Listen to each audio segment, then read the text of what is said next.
आज सबसे पहले हम आपको ये बताएंगे कि क्या ईरान युद्ध अब न्यूक्लियर हमले के साथ ही खत्म होगा।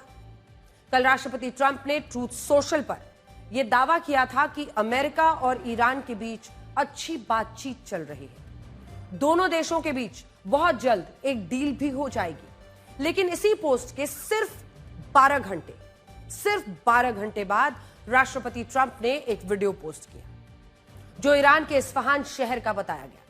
यह वही इस्फहान शहर है जहां दावा है कि ईरान ने अपना 440 किलोग्राम यूरेनियम छिपा कर रखा है, जो 60% तक एनरिच हो चुका है। और इसी शहर में ईरान ने अपनी मिसाइलों, आत्मघाती ड्रोन्स, गोला बारूद बनाने के लिए अंडरग्राउंड बंकर्स बनाए हैं। द वॉल स्ट्रीट जर्नल का दावा है कि जब अमेरिका ईरान से बातचीत का दिखावा कर रहा था, ये देखिए, उसने इस्फहान शहर के गहरे बंकर्स को निशाना बनाया है। ये वीडियोस इस बात का प्रमाण है कि अमेरिका पीछे हटने को तैयार नहीं है। अमेरिका एक तरफ बातचीत के भी मुद्दे को सामने रखता है, लेकिन दूसरी तरफ इस्फहान, उसके न्यूक्लियर शहर पर इतना बड़ा हमला, और ये वीडियो किसी और ने नहीं, खुद डोनाल्ड ट्रंप ने पोस्ट किया। इन बंकर्स पर 2000 पाउंड यानी 907 किलोग्राम के बंकर बस्टर बॉम्ब्स गिराए गए हैं, जो जमीन को चीर कर पहले नीचे जाते हैं और बाद में अपने लक्ष्य तक पहुंचकर धमाका करते हैं। इन हमलों में जिन अंडरग्राउंड ठिकानों को निशाना बनाया गया, वहां इतना बारूद मौजूद था कि अमेरिका के हमलों के बाद भी काफी देर तक इस्फहान में लगातार धमाके होते रहे। सोचिए, हमला हुआ, वहां से वो चले भी गए, उसके बाद भी इस्फहान में अटैक्स, मतलब इस तरह के धमाके होते रहे। हैरानी की बात यह है कि जो राष्ट्रपति ट्रंप ये दिखाने की कोशिश कर रहे हैं कि अमेरिका इस युद्ध को अब और खींचना नहीं चाहता, युद्ध का अंत चाहता है, जल्दी डील कहते हैं, वो डील नहीं हो रहा है, वही राष्ट्रपति ट्रंप इस हमले का वीडियो भी खुद दुनिया को दिखा रहे हैं। देखिए, ये हमला आपने अमेरिका का देखा, हमले के बाद भी वहां लगातार इस्फहान में धमाके होते रहे, जिसे माना जा रहा है कि जो बारूद नीचे पड़ा था वो धधकता रहा। अमेरिका के इस हमले के बाद पूरी दुनिया उससे यही पूछ रही कि आखिर वो ईरान से चाहता क्या है। कभी कहता है बातचीत चल रही है, कभी कहता है डील होने वाली है, कभी कहता है युद्ध को ज्यादा नहीं खींचा जाएगा। जब लोग इन बातों को गंभीरता से लेने लगते हैं, तब यही अमेरिका ईरान पर एयर स्ट्राइक कर देता है और फिर खुद राष्ट्रपति वीडियो डालते हैं। अमेरिका इस युद्ध में उस कछुए की तरह व्यवहार कर रहा है जो अपने मुंह में कीड़े जैसा लाल हिस्सा दिखाकर मछलियों को अपने पास बुलाता है, उन्हें धोखा देता है, और जब मछलियां उसके पास आ जाती हैं तब वो उन्हें निगल जाता है। आज भी रक्षा मंत्री पीट हेग्सेथ ने एक प्रेस कॉन्फ्रेंस में यह दावा किया है कि इस युद्ध में अमेरिका के पास कई विकल्प हैं, जबकि ईरान के विकल्प खत्म हो चुके हैं, और ये अमेरिका तय करेगा कि इस युद्ध को कब कैसे खत्म करना है। सुनिए पहले पीट हेग्सेथ को, फिर हम आपको आगे की ये न्यूक्लियर अटैक की कहानी बताएंगे। On the battlefield, because of the latitude the president has given us, American firepower is only increasing. Iran's decreasing. We have more and more options, and they have less. Just 1 month in, only 1 month, we set the terms. The upcoming days will be decisive. Iran knows that, and there's almost nothing they can militarily do about it. Yes, they will still shoot some missiles, but we will shoot them down. Of note, the last 24 hours saw the lowest number of enemy missiles and drones fired by Iran. जब पीट हेग्सेथ के इस बयान के बाद बड़ा सवाल अब यही है कि क्या अमेरिका के पास जो बहुत सारे विकल्प वो बता रहे हैं, उसमें एक विकल्प ईरान पर परमाणु हमला करने का भी है। पिछले 32 दिनों में अमेरिका ईरान पर अपने हर हथियार, हर बॉम्ब और हर मिसाइल का इस्तेमाल करके देख चुका है, लेकिन इसके बावजूद इनका ईरान पर कोई बड़ा असर नहीं हुआ। ईरान ने अपने शीर्ष नेताओं को खोने के बाद भी अमेरिका के खिलाफ इस युद्ध में हार नहीं मानी, और आज भी इस्फहान में हुए हमलों के बाद ईरान पलटवार की धमकी दे रहा है, और यहीं से एक बड़े खतरे की आशंका पैदा होती है। यह बड़ा खतरा है परमाणु हमले का। अमेरिका जानता है कि अब तक उसके किसी भी हमले का ईरान पर ऐसा असर नहीं हुआ कि वो समर्पण कर दे, और ऐसे में इस बात की आशंका बहुत बढ़ जाती है कि क्या अब ईरान की सरकार को झुकाने के लिए अमेरिका उस पर परमाणु हमला कर सकता है। अगर ऐसा होता है तो इससे लाखों लोग मारे जाएंगे, और ईरान पूरी तरह बर्बाद हो जाएगा। ऐसा नहीं है कि हम सिर्फ एक अनुमान लगा रहे हैं। संयुक्त राष्ट्र के साथ काम करने वाले एक डिप्लोमैट मोहम्मद सफा, जिनकी तस्वीर आप इस वक्त स्क्रीन पर देख रहे हैं, मोहम्मद सफा ये कहते हुए अपने पद से यूएन से उन्होंने इस्तीफा दे दिया है कि संयुक्त राष्ट्र में लगातार ये चर्चा हो रही है कि अमेरिका ईरान पर न्यूक्लियर बॉम्ब गिरा सकता है। मोहम्मद सफा के मुताबिक ईरान पर परमाणु हमले का खतरा अब ज्यादा दूर नहीं है। संयुक्त राष्ट्र भी इसे रोकने के लिए कुछ नहीं कर रहा है। मोहम्मद सफा उस पेट्रियोटिक विजन नाम के एनजीओ का हिस्सा है जिसे संयुक्त राष्ट्र में स्पेशल कंसल्टेटिव स्टेटस मिला हुआ है। इसी एनजीओ की तरफ से मोहम्मद सफा एक सलाहकार की भूमिका में संयुक्त राष्ट्र के साथ काम करते हैं और संयुक्त राष्ट्र में होने वाली चर्चाओं का हिस्सा बनते हैं।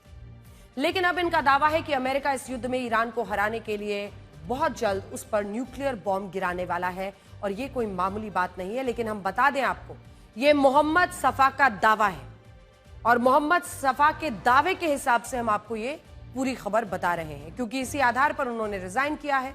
वेस्टर्न मीडिया भी इस पूरी खबर को लेकर बहुत चर्चा कर रहा है और इसी वजह से अमेरिका से लेकर यूरोप तक इस मुद्दे पर एक बड़ी बहस छिड़ गई है कि क्या वाकई अमेरिका इस दौर में न्यूक्लियर हमले की सोच भी सकता है। ये अभी सिर्फ एक सवाल है, क्योंकि मोहम्मद सफा ने यह आरोप लगाते हुए इस्तीफा जरूर दिया है, लेकिन उनके पास प्रमाण किसी बात का नहीं है। वहीं देखिए, सिप्री के मुताबिक रशिया के बाद पूरी दुनिया में सबसे ज्यादा न्यूक्लियर वॉरहेड अमेरिका के पास है, जिनकी संख्या 5000 से ज्यादा है।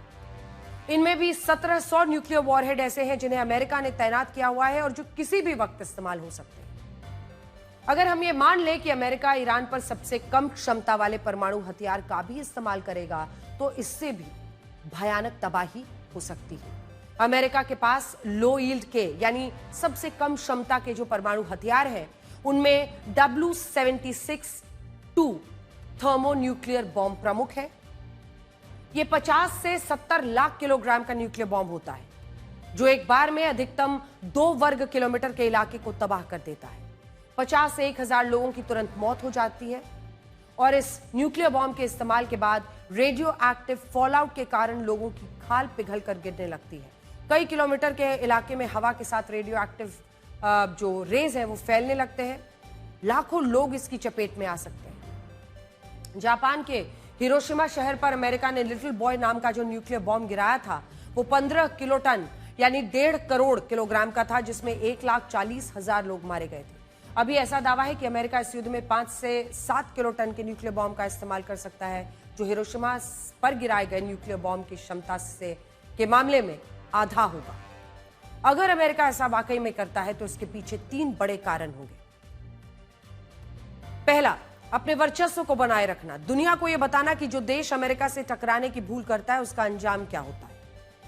दूसरा, इस युद्ध को जल्द से जल्द खत्म करना। ईरान पर अगर एक भी परमाणु हमला होता है तो इससे ईरान के 9 करोड़ लोग डर जाएंगे। वो युद्ध को रोकने के लिए अपनी ही सरकार पर दबाव बनाएंगे और इससे अमेरिका इस युद्ध में खुद को विजेता साबित कर पाएगा। तीसरा, इस हमले से अमेरिका यह बताने की कोशिश कर सकता है कि उसके परमाणु हथियार सिर्फ दिखावे के लिए नहीं है। अमेरिका इनका इस्तेमाल युद्ध में भी कर सकता है और इससे दुनिया के कई देश अमेरिका के दबाव में आ जाएंगे। आगे से कोई भी युद्ध होगा तो उसमें विरोधी देश अमेरिका पर जवाबी हमला करने से पहले 1000 बार सोचेगा। बड़ी बात यह है कि इस मामले में अमेरिका नो फर्स्ट यूज की पॉलिसी को बिल्कुल नहीं मानता। अमेरिका के न्यूक्लियर पोस्चर रिव्यू के मुताबिक सैद्धांतिक रूप से अमेरिका बिना हमले के भी अपने दुश्मन देश पर परमाणु हथियार का इस्तेमाल कर सकता है। इसके अलावा अमेरिका यह भी कहता है कि अगर किसी देश के पास परमाणु हथियार नहीं है तब भी वो उस देश पर परमाणु हमला कर सकता है। इसका मतलब यह है कि अगर राष्ट्रपति ट्रंप ईरान पर परमाणु हथियारों का इस्तेमाल करते हैं तो उन्हें अमेरिका की नीति ऐसा करने से नहीं रोकेगी। लेकिन यहां बड़ा सवाल यही है कि क्या अमेरिका ऐसा करेगा और क्या वाकई अब ऐसी नौबत आ चुकी है कि अमेरिका को ईरान पर न्यूक्लियर बॉम्ब गिराना पड़े। एक बार फिर से आपको बता दें कि दरअसल ये पूरी खबर और इसके इर्द गिर्द स्पेकुलेशन तब बढ़ी जब यूएन में काम कर रहे एक एनजीओ के सदस्य ने आज इस्तीफा दिया। उनकी तस्वीर हम फिर से एक बार दिखा दें, क्योंकि उन्होंने आज ये कहते हुए इस्तीफा दिया कि संयुक्त राष्ट्र में सबसे ज्यादा चर्चा मोहम्मद सफा के हिसाब से इसी मुद्दे पर हो रही है कि क्या अमेरिका अब ईरान पर न्यूक्लियर हमला कर सकता है। और उनके इस इस्तीफे के बाद इसके इर्द गिर्द स्पेकुलेशन और चर्चाएं तेज हो गई हैं। राष्ट्रपति ट्रंप ने डेडलाइन तो पहले ही दिया था, शुरुआत में कहा था कि वो युद्ध से 4 से 6 हफ्तों तक ये युद्ध चलेगा। 4 से 6 हफ्तों का मतलब है 28 से 42 दिन। अब आज इस युद्ध को 32 दिन पूरे हो रहे हैं और अब राष्ट्रपति ट्रंप ने इस युद्ध को खत्म करने की जो डेडलाइन रखी थी उसमें सिर्फ 10 दिन बाकी है। मौजूदा वक्त में हालात ऐसे हैं कि यह युद्ध 10 दिन में खत्म होता हुआ तो नजर नहीं आ रहा। ना तो ईरान अमेरिका की किसी भी शर्त को मानने के लिए तैयार है, ना ही वो पीछे हटने की बात कह रहा है। ईरान के इस कड़े रुख से यही लगता है कि अगले 10 दिन में से ये युद्ध खत्म नहीं होगा, लेकिन व्हाइट हाउस का कहना है कि राष्ट्रपति ट्रंप इसी डेडलाइन में इस युद्ध को हर हाल में खत्म करेंगे। उस बयान से यह आशंका बढ़ जाती है कि 10 दिन में इस युद्ध को खत्म करने के लिए अमेरिका ईरान पर कौन सी हमले की सोच रहा है। कहीं वो न्यूक्लियर अटैक की बात तो नहीं सोच रहा। कैरोलाइन लेविट क्या कह रही हैं इस पर, सुनिए। I know President Trump says we're ahead of schedule in achieving his military objectives in Iran. He laid out that 4 to 6 week timetable for this conflict, and we're now within week 5. So how do you square kind of those two? Well, 4 to 6 weeks estimated timeline. Again, you just said we're on day 30 of the operation. I just provided you with some of the updates from the Pentagon directly in achieving the objectives, and the military has been enormously successful. I think we should all be very proud of our armed forces for what they have done over the past 30 days. The mission will continue until the objectives are achieved, and that 4 to 6 week timeline does remain right now. I don't have any updates for you on that.